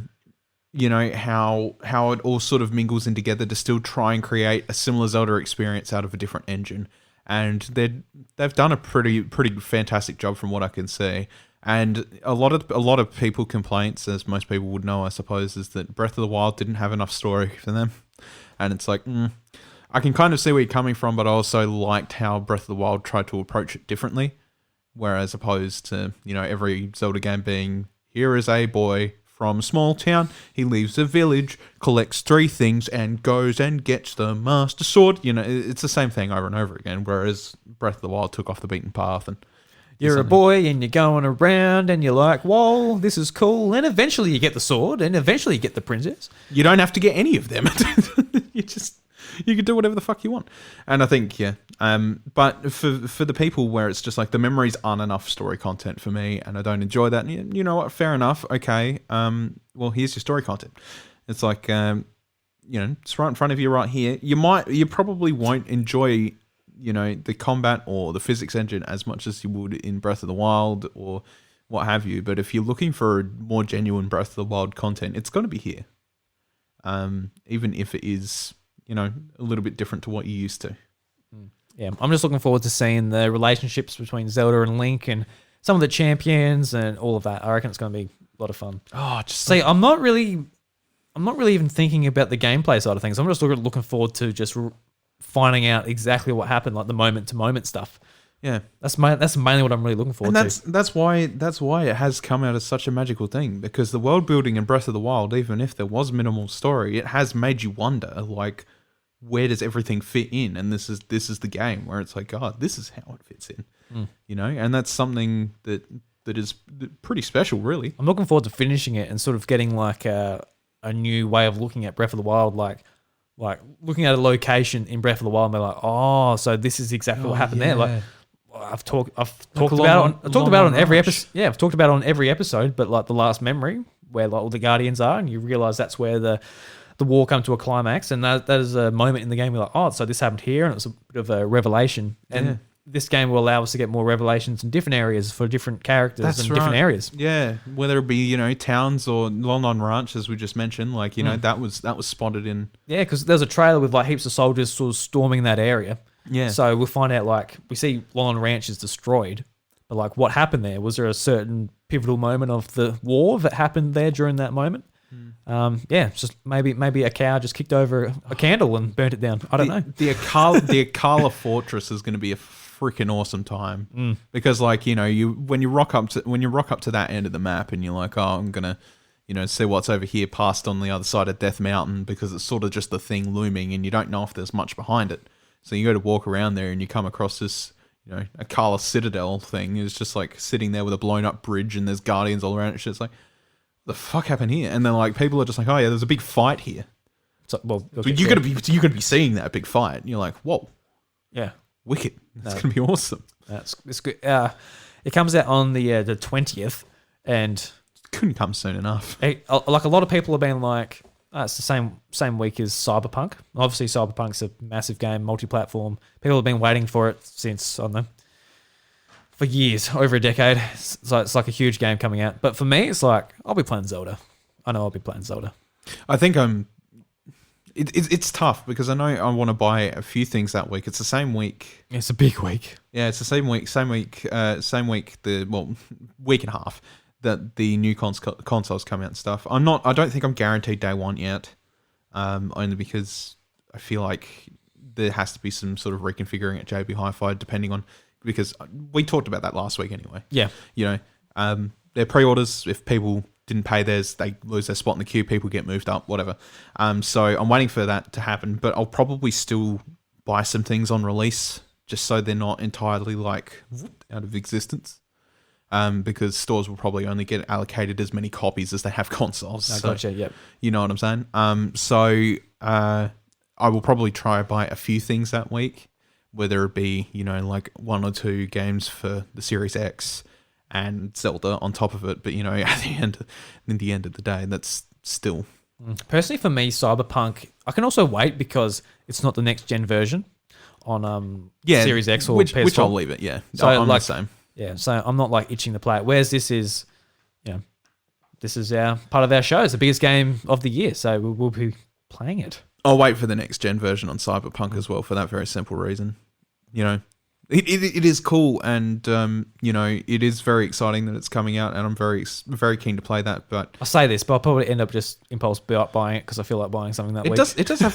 It does have a free upgrade anyway, right? Yeah. But the thing that's going to annoy me with the free upgrade thing is I'm going to be playing it, whatever, and then I'm just going to be like, you're going to be thinking about it. Yeah, and then I'm going to get to the end of it, and I'm going to have like this new console, and I'm just like, I'm like, can't I just play it on this new one now?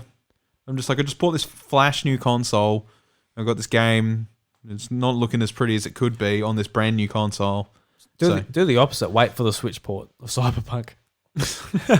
My God. But it's on the waiting list for me. But I'd like to pick up something. I don't know, even if it's just something trash like Call of Duty, just to sort of like rumble the gears a bit. Yeah, I guess if we're just discussing multi-platform games that aren't on Switch, Call of Duty Black Ops Cold War is that's definitely a pickup for me because I haven't bought a Call of Duty since Advanced Warfare back in 2014. That was something a really shit one to leave off on too. No, I loved the campaign. I didn't play the multiplayer, I didn't have the balancing problems. Fine. No, but the zombies and everything was bad in Advanced Warfare. Yeah, fair enough. I enjoyed it. Had Kevin Spacey, which we don't talk about anymore. No. But it was a fun romp. But yeah, I'm ready for a mindless Big Bang game. I'm keen because it's sort of going back to the Black Ops crew. I guess I am a little bit concerned that they might screw with it a bit too much. Black Ops has had a weird, strange history the last few years, and it's weird with this one too because it was sort of in turmoil, and the three development studio structure has disappeared from Call of Duty. So Sledgehammer, it's now 2 again. Yeah, Sledgehammer's disappeared, and Ravensoft has actually stepped in to do the campaign for this one. So it's fully developed by Raven, pretty much. They had to do that because the thing is it has been a 3-man cycle for a while, and then it was basically like, well, who's currently working on this game? It's like Infinity Ward, like the game that sort of coming. It's like who's working on the next one? It was like, well, Sledgehammer was, but they're gone now. It's like, oh. Well, Treyarch, looks like we're pushing your game forward because they've always traditionally worked on the World at War sort of timeline, which is, Black Ops included. And then Infinity Ward's worked on the Modern Warfare since COD 4. Yeah. So it's sort of just like, damn. They're like, we really need to push this scheduling ahead. It's like we're a year out of time here, guys. So they're just like, Raven, can you do the campaign? Yeah, all right. Okay, let's go. Buckle down. They've really had to like push everything like right ahead, and they had to get handymen in on the wing. Handymen. Yeah. Well, they had to. Like I remember when Raven became a partner for Call of Duty in like map creation and stuff, and everybody was like, "Oh yeah," sort of thing. Oh yeah, that sounds awesome, man. Raven makes some good things and other stuff. I'm like, yeah, okay, cool. And yeah, surely enough, they made some good stuff. But yeah, my point is that whole development team, hopefully they're okay. Hopefully they haven't been held with a gun to their heads. Gotta have a Call of Duty next year. It's only a gun in the game though. Don't worry about it. It's really strange how like it's sort of fallen to obscurity. Like the last, when you think back over the last decade or something like that, close to near the start of the decade, it used to be COD versus Battlefield. Yeah. Yeah. COD doesn't even have competition anymore now. No, Battlefield, yeah. Battlefield fell hard. EA ruined the last couple. Well, EA's ruining themselves pretty quickly. Yeah, they got it even just they even blatantly admit on the FIFA 2021 on the Switch eShop. Oh, that annoys me. Yeah, they even elaborated on that. If you go to the FIFA 2021 or whatever it was page on the eShop, it will say in there in its own column that there is 0 systematic changes to this game, and all it will feature is roster updates, and it has a price tag of what, $70? Yeah, it's full price, and they've done nothing to the game apart from changing characters. FIFA 2021 Legacy Edition. Yep. So it's legacy. It's on the Switch, guys. Who cares? Who cares? Anyway, he's an angry man about his sports. But it's other games like literally that week I'm keen to get. So obviously there's a lot of stuff coming to Game Pass we're looking forward to. One game, especially on Series X, what I'm looking forward to is a game called Haven, which is like a co-op RPG. Mm-hmm. That looks like a lot of fun. The art style looks awesome. Yeah. Looking forward to jumping into that. And on the PlayStation 5 side of things, I've got like their Sony published games pre-ordered. So Demon's Souls, Spider-Man Miles Morales, Destruction Derby, which I know nothing about, but I like the idea of Destruction Derby. The one on, I forgot what it was. Destruction Derby on Nintendo 64. That was a lot of fun playing that. I'm just like thinking about I've got no idea what the game is, but I've pre-ordered it. And Sackboy: A Big Adventure just looks like a really awesome platformer, similar to what Mario 3D World's like. It looks pretty similar to that in sort of the way the camera and that operates. So I'm looking forward to that. Like I kind of think about it, I'm like, oh, why am I getting this? Like, yeah. But then like a trailer comes out, I'm like, wow, this game looks awesome. So I'm actually pretty hyped for that. Never really understood the hype behind Sackboy. I'm sorry.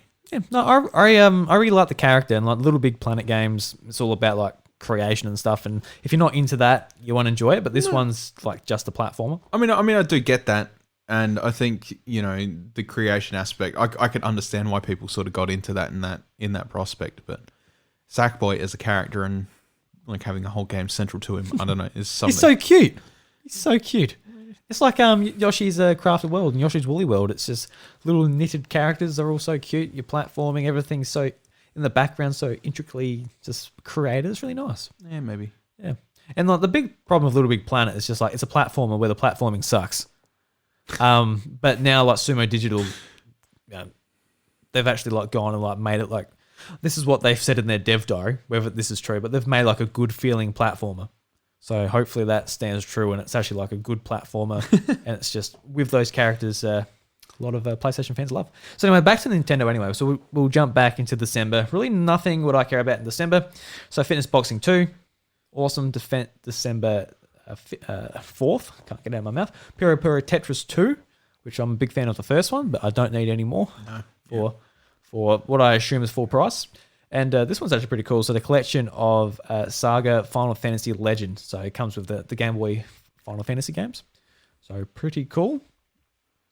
And there's some cool games coming out next year, which I'm excited for a few of them. So Axiom Verge 2, Boyfriend Dungeon, Bravely Default 2, which was meant to come out sort of this year, but it hasn't. No, yeah, delays. Yeah, so sorry, these are games that will announce for this year, but still got no release date. So probably a lot of them actually aren't coming out this year. So Doom Eternal, still haven't heard anything about that coming to the Switch. That sort of went dark. A Lego Star Wars. yeah. I'm keen to play that on Game Pass. Lego Star Wars Skywalker Saga, No More Heroes 3, Skatebird, A Sports Story, and The Survivalists. A lot of those games we've already got delays, so we know about them. Mm-hmm. And confirmed for next year. So on February 12th, we're getting Super Mario 3D World plus Bowser's Fury. One I'm really excited for, Monster Hunter Rise on March 26th. Monster Hunter Stories, Wings of Ruin, which is Summer American 2021. And The Sky 6, which is in summer 2021. So we've got a few games to look forward to next year. But next year, I feel like it's going to... I don't know if it's going to be a big one, but I reckon it's going to be an exciting year. Big Pokemon fan, expecting a new Pokemon game, like holiday Zelda anniversary. Yeah, like it's the Pokemon anniversary too. It's going to be the 25th anniversary for Pokemon, and there's already been a promotion. 25th and 35th anniversary. Yeah. Shit. So big year. There's already been stuff like promotional artwork and stuff leaked. So the Pokemon Company definitely has something in the works. And like whether this is true or not, I don't particularly think it is, but it'll be pretty cool if they'll do something like this. But I think someone just made this up because it came out the same time when 3D All Stars collection came out. But people were talking about like a Pokemon collection with like the black and white and the 3DS games in one bundle on the Switch, which is like, maybe I'd love to see that. I'd personally like to see probably Game Boy to Game Boy Advance or whatever. Because I just think they'll work better on a screen. But actually, like putting like the dual screen setup on the Switch would be a bit more tricky. But I'd love to see a collection of something like that. You know what? Scrap that. I would like to see them work on a new Pokemon title that's something along the lines of like Pokemon Legacy. And that... Halo Infinite. Yeah. God. Just a game that, not only features... like anything from just like one particular region or something like that. I know that it's like the child's dream of like a Pokemon game where you can go everywhere, but I'm not particularly talking about that so much. I'm talking about like taking a bit from each game, whether it be like Mega Evolutions in it or Gigantamaxes in it, and you're in the Johto region or the Unova region or something, and you've got a whole mishmash of Pokemon. You've got the return of something from Hoenn, like the Battle Frontier, just like something that sort of like takes all the nice parts of Pokemon from different games and shoves them into one nice little package and makes it like its own unique game and make that the anniversary game. That'd be awesome. Would be. Even if they like made a brand new Sprite game, which like went through like the decades or sorry, the games, the generations. Oh my God, could you imagine a Pokemon game that had that as a mechanic? Where it's like, you know, you're going through the game and you're like in the 3D era to begin with, but then like you go through time portals and you go back to that shit. Oh, now we're getting there. Oh, that'd be so cool. Very cool. Will this happen? No, God, no. No. But no. yeah, it'd be awesome. Yeah. Yeah. And also, like, I'm really sorry. This list is so outdated, but Pokemon Snap, that's one we'll be expecting next year at some point. I was going to bring it up earlier, but then we got talking about that, and I was like, oh my God, the possibilities that I know that aren't going to happen because Game Freak are very stubborn. Yeah. So I can see a similar to last year when they announced the DLC. Was it February or January? It was like really early in the year. I can see a similar thing where it's like, you know, Pokemon Snap, here's a release window. Maybe not release date because, you know, COVID's still a thing. But yeah, announce some of these games. We've got Pokemon Unite as well in the pipeline. You know, I don't care about it. And I think I've actually come to the point where I won't even try it because I don't want to make an account with Tencent.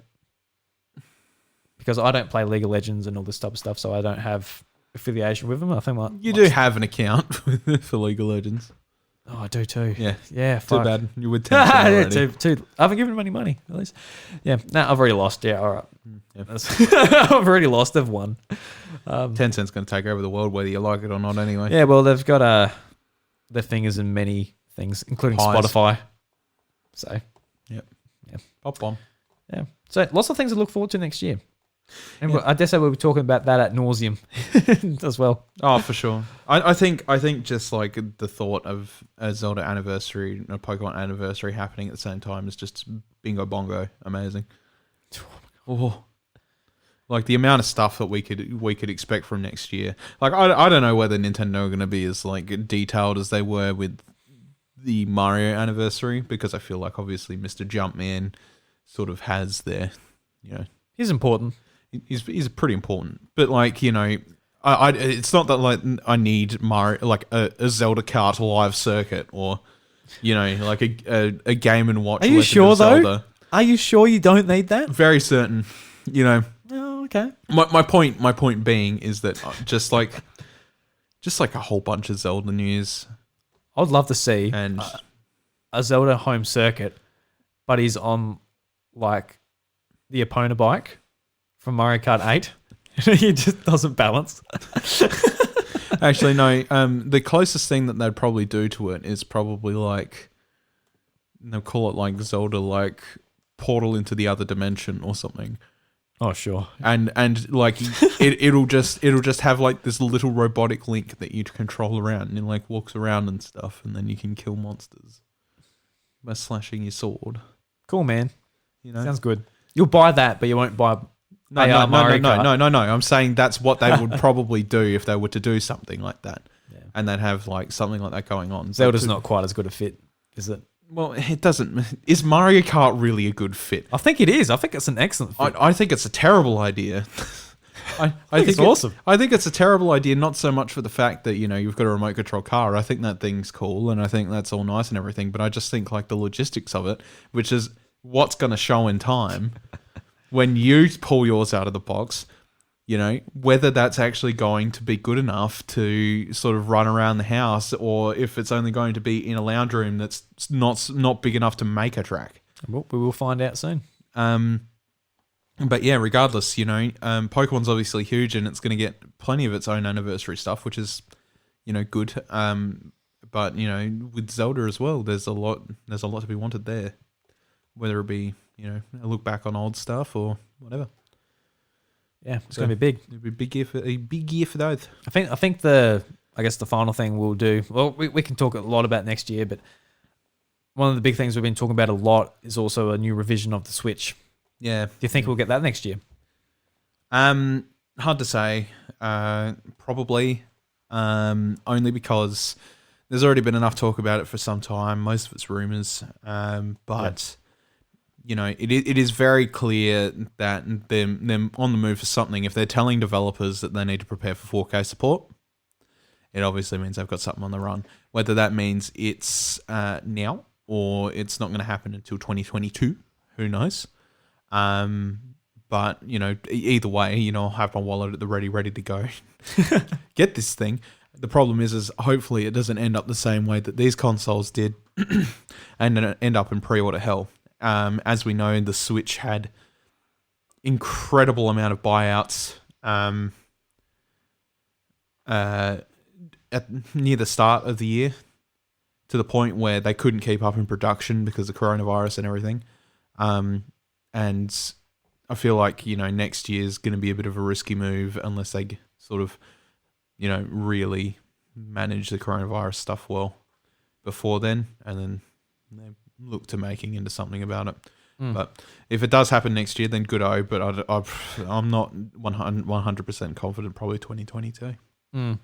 See, I don't know. At this stage, right now, on the 13th of October, I think I'm about 80% sure that we'll get a new Switch revision next year.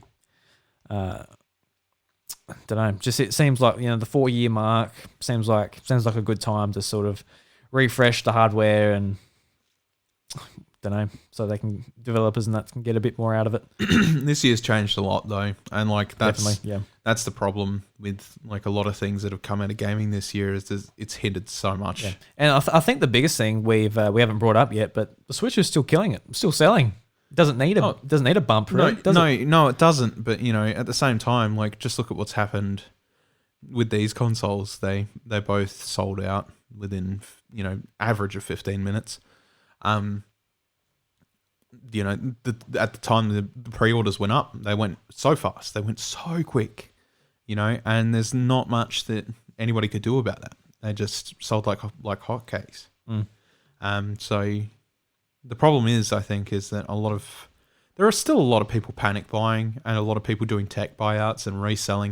If you look on eBay at any point in time now, you will go on there and you will see people already selling their pre-orders off for thousands and thousands and thousands. Like, it's stupid.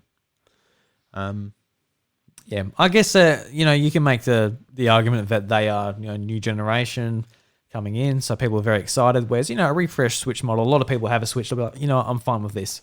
And it's only like the hardcore tech heads that'll be like, all right, here we go, putting down a pre-order, getting in there day one. So it might not be the same sort of demand, but yeah. Well, I don't know. It's hard to say because you could buy a Switch Lite like no problem, and people were primarily targeting the more desired console. So it depends on what they consider this new Switch model as whether it's more desirable than the old one, or you know whether what have you. Like the Switch Lite, obviously, it sort of strips down a lot of the Switch and sort of just leaves it bare with the bare minimum. You know, obviously something that's an upgraded version is going to have something more in it. Yeah, it's not the Switch, it's the Stagnant. Yeah. Doesn't have the marketing ring to it though, does it? It's the Stagnant. You can play all your games just on the handheld. Stagnant, it stays there. Jesus. The Solitary. The Solitary. Yeah, that sounds better. Yeah. But yeah, it sort of is a case of if this is desirable and people want it, and it is something that's going to be very cut down in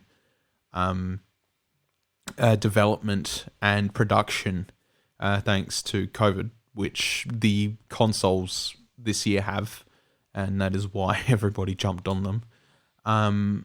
You know, it is sort of, you got to look at it that way, I guess. And people will buy them to scalp them. Plenty of scalpers are out there at the moment buying tech to scalp. Yep, don't like them. No, me too.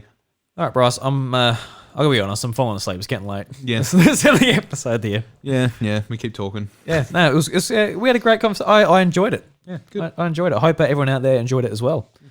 So, guys, thank you very much for listening to the House of Mario, episode 163. If you enjoy the show, you can help us out a lot by reviewing us on Apple Podcasts. You can hit that 5-star rating and leave us a review. It'll be awesome. We can get feedback for the show as well, help us in the algorithms over on the Apple side of things. Spotify, etc., etc. Don't know exactly what their review system is, but if you know what it is, feel free to fill it out. It will help us a lot. Especially on Spotify. We get bugger all players through Spotify. It's so convenient, though. Oh, it is so convenient. It is especially, so convenient. Especially on Android or whatever. It's just amazing. It's very really good. convenient. Yeah. If you'd like to follow us on social media to find out exactly when the show drops, whether it's the usual Tuesday or whether we had to delay it a bit and release it on the Thursday. You can follow me at iDruby, you can follow Bryce at IVRevan, and you can follow the show at The House of Mario. You can also do that on Facebook, but if you're on Facebook at least once a day, I'll probably tell you to stop. Facebook, it's not great. Wow. If you'd like to join our Discord community, there is an invite in the show notes. And I feel like I've got to say this because I've noticed a lot of people still don't know what Discord is. I kind of take it for granted that people know what Discord is. When I put out the sort of invite a few weeks ago, a lot of people jumped into our Discord saying, I just made an account and now I'm in the community. Yeah. So if you don't know what Discord is, it's a chat app through text and voice and even video if you want to do it that way. But we have a community where it's got different topics, so we can talk about just general things, video games, certain franchises such as Pokemon, Zelda, whatever it is. So it's a place where we can all catch up and talk about video games together. It's a little community group with subcategories to chat in. Yeah. And it's also a way it's the main way we communicate. Like the episode's out now, the episode's coming out now. We would like questions for the show, leave them here, we'll read them out, etc. It's just the easiest and most efficient way of communicating with you guys who listen. That's right. So yeah, I know like a lot of the time, like people like join our Discord community, and it was probably a couple of years ago. I didn't know what Discord was either before I deal with the podcasting stuff. It's a brilliant service for what it's worth. Yeah, absolutely, it's amazing. It replaced TeamSpeak. Most people would know what TeamSpeak is. It replaced TeamSpeak as a service a few years ago because TeamSpeak is 100% paid if you want to use it. Yeah, and like if we have a guest on the show, I just record them straight from Discord. Yeah, for the audio for that. It's free. Yeah, it's an amazing piece of software. So definitely, download it on your phone or your computer and join our community. Yeah, come chat. Yeah. So, Bryce, for this week for Nintendo Jukebox, where we highlight an artist from the Nintendo community, I'm going to give you 3 options I want to put up. Okay. So we've got Super Mario Freestyle by the Kevin Bennett, who I really enjoy Kevin Bennett's raps. We've got I'm Keeping the Nintendo. We've played that song a few weeks ago, which is quite amusing. I love that song. It's got an explicit tag to both of those songs, but then this is the more family-friendly version, which is The Road to Bowser, which is a remix of the Road to Bowser in Super Mario 64 by Bleeding Ink. So out of those 3, which one would you like, sir? Definitely I'm keeping the Nintendo. Okay. We still haven't played it on the show yet. All right. So this is the amusing song about someone breaking up with their girlfriend, and they can take everything, but God damn it, I'm keeping the Nintendo. Now, is that the NES, or is that the Super Nintendo, or is it Nintendo 64, or is it the Wii? I don't know. Or is it the PlayStation 2? Who knows? It depends on who's talking. Or is it some old mum, referring to the PlayStation as the Nintendo? I don't know. But I guess we'll never know. So, anyway, with that, until next time, guys, the doors to House of Mario are closed. It sounds something like this. She said she's leaving LA and going to San Francisco Bay. She fucking hates my guts and all she's leaving me is pain. Guess I'll give you your diffuser and all of your essential oils, cause they really just smell like shit. But I'm keeping the Nintendo. I like playing Golden Eye because slappers only. And I like playing 1080. And the soundtrack of Tony Hawk just fucking rips. So good riddance.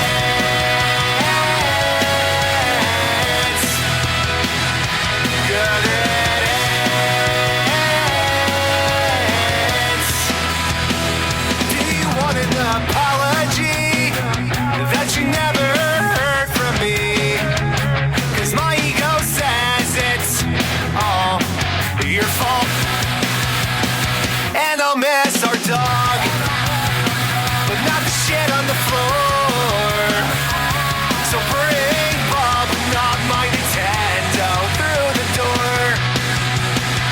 but I'm keeping the Nintendo. And I like playing Golden Eye because slappers only. And I like playing 1080. And the soundtrack to Tony Hawk just fucking rips. So good riddance.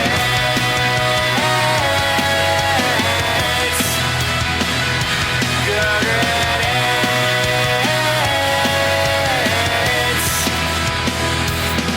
Woo-hoo.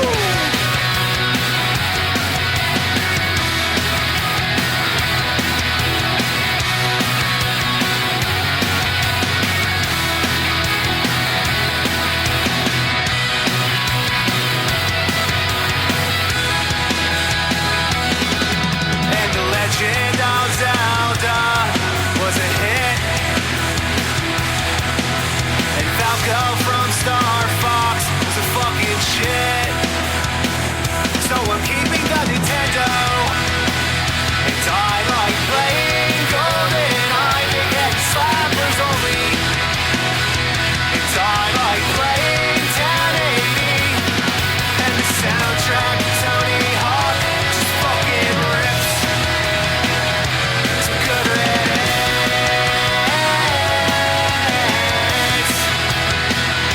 Good riddance.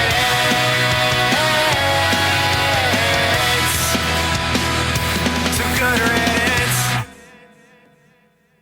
All right, so something we need to address here is that the song says, I'm keeping the Nintendo.